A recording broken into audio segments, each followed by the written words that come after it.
তেলের দাম বাড়লে সবকিছুর উপর এর প্রভাব পড়বে, মূল্যস্ফীতিতেও হতে পারে বলে মন্তব্য করেছেন অর্থ ও পরিকল্পনা মন্ত্রী আমির খসরু মাহমুদ চৌধুরী। বিকেলে চট্টগ্রামের আনোয়ারায় young one CIU academic excellence scholarship programme award অনুষ্ঠান শেষে তিনি একথা বলেন। অর্থমন্ত্রী জানান, বিকল্প উৎস থেকে জ্বালানি তেল ও গ্যাস আমদানির চেষ্টা চলছে, তবে উচ্চ মূল্যে তেল গ্যাস কিনে সরকার কতদিন চলতে পারবে সেটা বলা কঠিন। মন্ত্রী এমপিদের তেল রেশনিং পদ্ধতিতে দেয়া হচ্ছে উল্লেখ করে জনগণকে সব ধরনের জ্বালানি সাশ্রয় করে চলার আহ্বান জানান।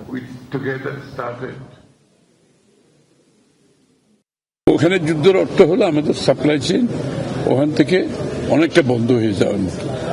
এটাকে মোকাবেলা করার জন্য এখন আমরা সারা বিশ্ব থেকে তেল গ্যাস আমদানির প্রক্রিয়া চালাচ্ছি।